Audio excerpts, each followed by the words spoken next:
मेरे भाई वो कोई एसबीआई या पीएनबी में बैंक अकाउंट नहीं खुलवाने जा रहे हैं जो आधार कार्ड लेकर पहुंच गए और वहां जाकर पता हुआ पैन कार्ड तो लाए नहीं, फिर बैंक ने वापस भेज दिया। हेलो गेमर्स, कैसे हो आप, क्या हाल है। तो पबजी मोबाइल इंडिया की रिलीज और इसे गवर्नमेंट से मिलने वाले फाइनल अप्रूवल के ऊपर आपने लास्ट वीडियो में मुझसे कमेंट्स में बहुत सारे सवाल पूछे। शायद ministry of electronics and information technology ने पबजी इंडिया को अप्रूवल देने से मना कर दिया है, या फिर इस अप्रूवल की जो एक्चुअल प्रोसेस रहने वाली है इसी से रिलेटेड बहुत सारे रूमर्स फिलहाल यूट्यूब पर फैलाए जा रहे हैं। और इसीलिए आज के इस वीडियो में मैं आपके लिए उन सारे सवालों के जवाब लेकर आया हूं ताकि हमारे कंफ्यूजन क्लियर हो सके। तो मेरे भाई पॉइंट नंबर 1, आपको इस टॉपिक के ऊपर जो भी खबर पता चलिए सबसे पहले तो आप उसे अपने दिमाग से निकाल दो। और वो इसलिए क्योंकि पॉइंट नंबर 2 ये है कि सबसे पहले ये खबर जिस वेबसाइट पर पोस्ट हुई थी, बाकी सारी वेबसाइट्स और प्लेटफॉर्म्स जिनके ऊपर ये खबर रीपोस्ट हुई है उन्होंने इस वेबसाइट को ही अपना सोर्स माना है। इसलिए हो सकता है कि कुछ प्लेटफॉर्म्स ने इस न्यूज को रीपोस्ट करने के साथ साथ उसमें अपनी साइड से भी कुछ मिर्च मसाला लगा दिया हो। तो पॉइंट नंबर 3 ये है कि चलो मान लेते हैं उनकी ministry of electronics and IT में ऐसी कोई अननोन सीक्रेट सोर्स है जिनके थ्रू उनके पास ऐसी कोई खबर निकल कर आई है। सो ये एक्चुअल न्यूज आखिर है क्या, पहले ये तो देख लिया जाए। एक्चुअल न्यूज ये है कि no permission to PUBG to operate in India as yet,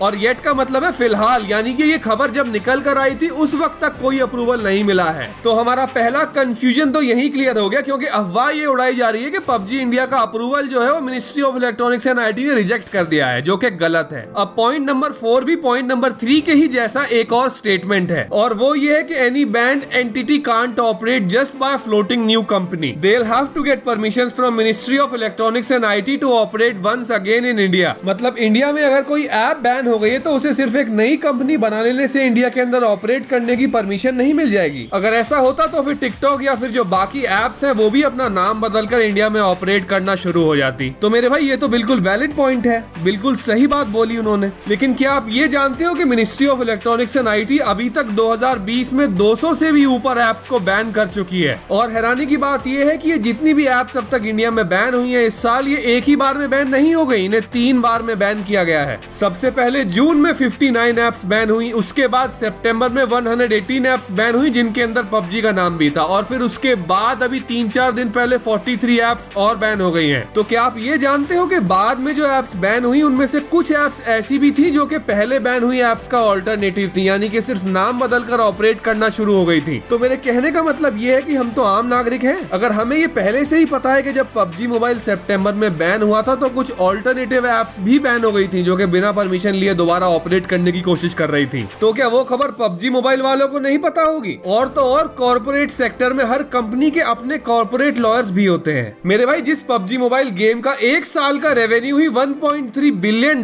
है, यानी कि लगभग 10,000 करोड़ रुपए, वो गेम हर साल 4-5 करोड़ रुपए अपने लॉयर्स के ऊपर नहीं खर्च करता होगा क्या? अगर पबजी मोबाइल के इंडिया में बैन होने के बाद ministry of electronics and IT ने जिस section 69A of IT act के अंडर इन एप्स को बैन किया है उसके बारे में हम जानते हैं, तो क्या पबजी के जो कॉर्पोरेट लॉयर्स होते होंगे जो अपनी सिर्फ एक हियरिंग के 10 लाख से 25 लाख तक फी ले लेते हैं, वो नहीं जानते होंगे इन सारे लॉज और एक्ट्स के बारे में? So apparently ministry of electronics and IT की जिस सोर्स से ये न्यूज आई है ये सिर्फ एक जनरल इन्फॉर्मेशन के ऊपर आई है, और इसका पबजी मोबाइल इंडिया की एक्चुअल प्रोसेस से कोई लेना देना नहीं है। इस न्यूज के अकॉर्डिंग उनकी सोर्स ने सिर्फ इतना कहा है कि उस वक्त तक पबजी मोबाइल इंडिया का डॉक्यूमेंटेशन उनके पास तक नहीं पहुंचा, एंड इसीलिए ऐसा भी तो हो सकता है कि उनके अप्रूवल के लिए पबजी मोबाइल इंडिया की टीम को जो डॉक्यूमेंट्स उनके पास लेकर जाने हो वो अभी तक अंडर प्रोसेस हो। फॉर एग्जांपल अगर हम इंडिया में अपना एक नया आधार कार्ड भी बनवाने जाते हैं तो ऑफिशियल वेबसाइट पर मेंशन्ड है कि 90 डेज मैक्सिमम तक लग सकते हैं आधार कार्ड बनने में। तो पबजी मोबाइल इंडिया तो एक प्राइवेट लिमिटेड कंपनी है जो अभी 21 नवंबर को ही इंडिया में रजिस्टर हुई है। मेरे भाई वो कोई एसबीआई या पीएनबी में बैंक अकाउंट नहीं खुलवाने जा रहे हैं जो आधार कार्ड लेकर पहुंच गए और वहां जाकर पता हुआ पैन कार्ड तो लाए नहीं, फिर बैंक ने वापस भेज दिया। उनके लॉयर्स को ये पहले ही पता होगा कि एक ही बार में ministry of electronics and IT से अप्रूवल मिल जाए इसके लिए क्या क्या चीजें रेडी रखनी है। सो वैसे तो मैंने आपको ये पहले ही वीडियोस में बता दिया है कि वो ऐसे कौन से फीचर्स थे जिनकी वजह से इंडिया में ऐप बैन हुई थी और उन फीचर्स के अंदर अब क्या चेंजेस हो गए हैं ताकि इस ऐप को अप्रूवल मिल जाए। लेकिन अगर आपने अभी तक हमारा PUBG mobile India versus PUBG mobile global वाला वीडियो नहीं देखा है तो आपके लिए उसका भी लिंक यहाँ पर डाल दूंगा। आई होप आपके लास्ट वीडियो में पूछे गए लगभग सारे सवालों के जवाब मैं आपको इस वीडियो में दे पाया हूँ, लेकिन अगर फिर भी कुछ क्वेश्चन स्किप हो गए तो आप मुझे उनके बारे में कमेंट्स में बताओ। मैं चलता हूँ और लेकर आता हूँ आपके लिए ऐसा ही एक और amazing video. Goodbye gamers and love you all.